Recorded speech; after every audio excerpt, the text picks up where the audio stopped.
Hi viewers, అందరికీ నమస్కారం. Welcome to Sravya's recipes.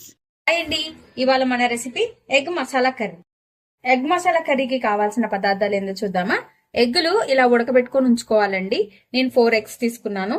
అట్లనే పసుపు, ఉల్లిపాయలు, టమోటాలు, పచ్చిమిర్చి, కొత్తిమీర, కారం, కొంచెం గరం మసాలా, అల్లము ఇట్లా వెల్లుల్లి తీసుకోండి, జీడిపప్పు, ఇక ఉప్పు, సరిపడా ఉప్పు వేసుకున్నాం.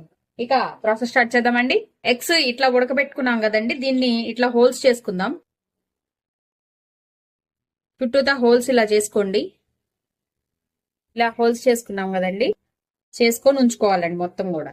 ఇప్పుడు ఒక జార్ తీసుకుందామండి. టమోటాలు వేసుకుందామండి, అట్లానే ఉల్లిపాయలు వేసుకుందాం, అట్లానే పచ్చిమిర్చి,